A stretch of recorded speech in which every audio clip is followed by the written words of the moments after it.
What's up guys, welcome back to Ratchet Builds. Today we're going to be working on this 2002 F-150. It came in with a coolant leak in it. Where it's actually leaking from is underneath the intake at the little bypass hose that comes right off on the back side of the water pump. This truck's already got a history of coolant issues with it. For one, we already know the heater core has been leaking. As you can see, we've already bypassed that. Heater core we'll probably do in a later video. I've also had to replace the radiator in it. As you can see, all this muddiness that is around everywhere. When the radiator was leaking, the fan was just spraying it across the motor. This truck does have rust issues with it inside the motor, but not a big deal. We're going to try to flush it out this time around. First thing we got to do is I got to get this intake removed, get to that pipe down there, and hope that what I connect into is actually still solid enough to put a new pipe. All right guys, before I get started on the truck, I did want to kind of show what I've done here. I have this nifty little tool cart over here at my shed. I'm going to try to avoid trying to walk back and forth from the shed a whole bunch of time in and out of the shots. So I've got all my basic tools here of what I need. So just all the basics that should let me be able to take this intake off.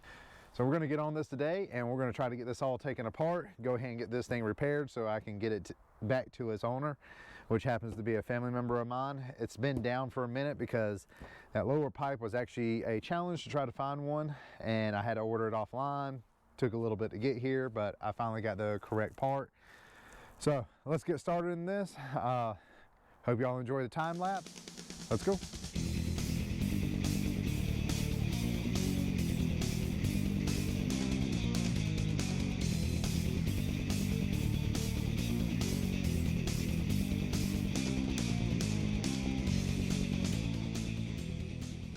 Alright guys, so I've got part of the F-150 apart.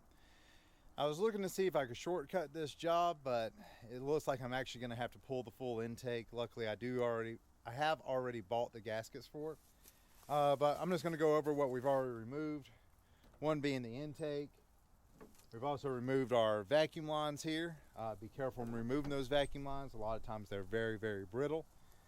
Also went ahead and removed the serpentine belt, which we're going to be replacing due to some dry rot, and I also pulled the alternator out to give me a little bit more space. So let's show you what it looks like underneath the hood so far. So here we go.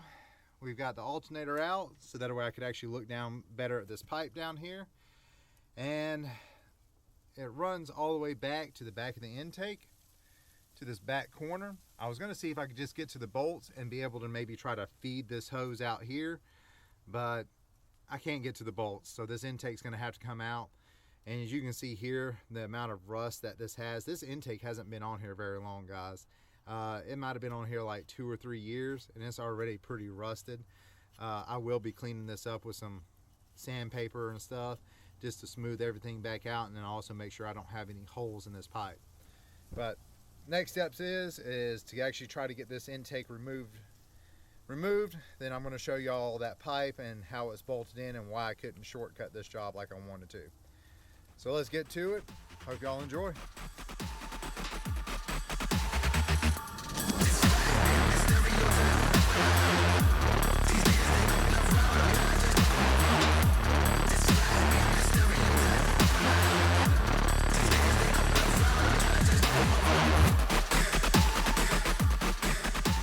So we're back.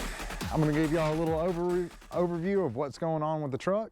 I've actually got to order a few more parts for it, but just to show y'all on the progress, we've got the intake out. We got access to our hose. I'm about to pull that out just to make sure we don't have any rust issues here, so I can put the new one in easily.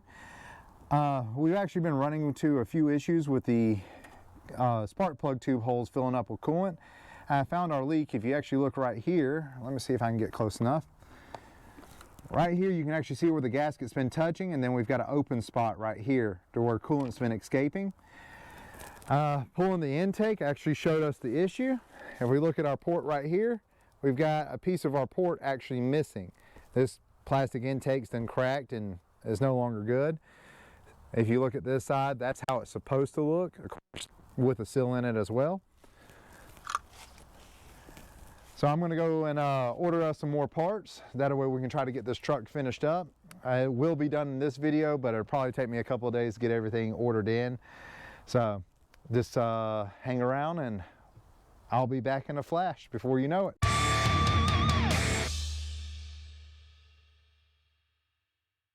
It's been about 2 weeks since I last started on this project. It's time to finally finish it up. I've got all the parts, I've got the intake, I've got the coils, and I've also got spark plugs. I've got to kind of rush on this project now and get it done because this is their third vehicle, but the other ones are now down and in the shop. So I've got to get this one finished up. It's going to be the quickest. So that's the reason I'm here at night after hours to get this truck finished up so that way I can give it back to my family member so they'll have something to drive. So most of this is probably going to get time-lapsed. Sorry about that. And also I'm very sorry about the video quality because I'm working in the dark. I've got my, here, I'll show y'all. I've got a little lighting system going on over here. These are some lights that I've actually bought recently to test out for inside, but they're going to be outside lights for tonight. So I've just got everything kind of just still thrown up in here to where I was protecting it from where we left off last. Right. Now that I've got everything moved out of the compartment down here, and I can actually show y'all what I'm doing. First thing we're going to start off with is this little nipple on the back of the water pump here. I'm going to pull those O-rings off and run me a little bit of light grit sandpaper on there to just kind of help clean this up just a little bit so that way we have a good sealing surface. I've also got to clean up all these intake areas, get a nice clean surface there. And I believe that's all I've got to do here. And I'm also going to go ahead and do the spark plugs while I've got the intake off because it's just going to be much easier to do the spark plugs while the intake's not there. But enough talking, I got to get to work. So hope y'all enjoy the next part of this, and then we'll get to crank this up and pressure test it, and I'm going to show y'all what I do for that as well. So let me get on this and I'll see y'all at the end.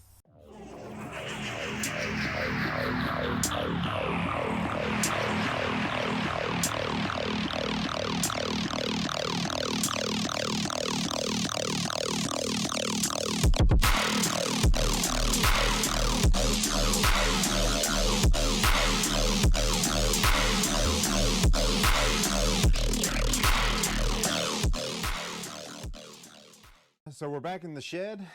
First thing before I can put the new intake on is I've got to swap everything from the old intake onto the new one. So here's our new intake here. Here's our old one. We got to move our throttle body over, our fuel rails, injectors, thermostat housing, and also this pipe right here. It's just a bypass. So I've got to get this all removed, get it put onto the new one before we drop it in. So let's get this done so that way I can get this truck finished up.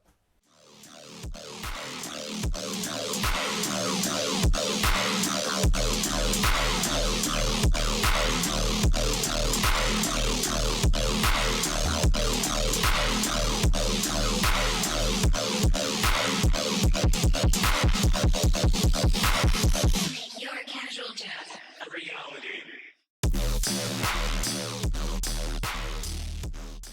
We're at the tail end of this. All the parts are swapped over on the intake. Just got to get it installed.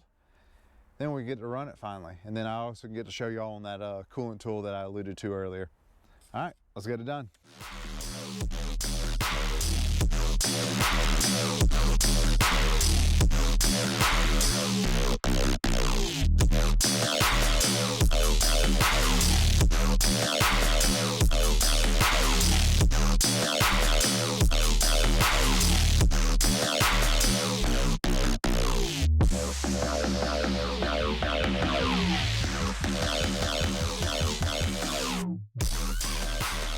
Sorry because my light's kind of in the way here. I can't really get a good shot, but what we've already done is got the intake put back on. All the hoses are hooked back up. First thing I want to do is make sure I don't have any leaks left. So that's where this little tool comes in. Let me see if I can get the light over here a little better. All right, so what I've got here is this little tool. So it actually hooks up to my air hose and it creates a vacuum on the system. So all I'll do is put this into the coupler, and on the top up here, I don't think you can see that where as dark as it is a gauge. So what I'm actually going to do is pull a vacuum on the system, then I'm going to let it sit for a moment to see if we have any leaks. If we have leaks, then the vacuum will be lost. If we don't have any leaks, then it will hold. The second function of this is I can get a bucket of coolant hooked to the same device, and I can suck all the coolant back into the car. And then that eliminates all the air bubbles because it puts the air bubble at the highest spot. So it makes bleeding process way faster than normal. I'm gonna go ahead and get the airline hooked up to this and get it sucked down. And while it's doing that, I'm gonna go grab the coolant. Perfect example here. You can actually see it pulling the vacuum on the hose and collapsing it. Here's the gauge. You can actually see in the red, that means that we don't have enough vacuum. And when we're in the green over here, that means we're sitting at a good spot. So I'm gonna let this pull down for just a minute. It's actually pulling, there's a little bit of coolant still left in the system, so it's gonna be pulling all my bubbles all the way to the top. So I've already sucked it down. It's been holding at below negative 25 for a good 5 minutes or so. I don't have any leaks in the system at this point in time. So now what we're gonna do is fill it. So I've got 2 gallons of pre-mixed antifreeze in here. I'm just gonna hook this little valve up. I'm gonna leave a little bit of pressure with my hand on the top. Open first valve and my second valve. And right now it is sucking the coolant out of my bucket and right into the vehicle here. Hey guys, future Robert and future Duke. We found an issue with the F-150 video. The GoPro actually dropped my audio and video towards the end of it. We wound up running about 2 to 3 gallons worth of coolant through it before getting the system full. I had previously already emptied the system, but I forgot about it. So we did get the system filled back up. Everything's good to go on the truck. The truck has already been delivered back to the owner. Unfortunately, I'm not going to be able to get y'all the footage of us test driving it and showing that everything is working properly. But hopefully I can solve that for in the future. If y'all like this video, check out one of my other repair videos. Please leave a comment down below, like and subscribe. Y'all have a good one. I'll catch y'all on the next repair.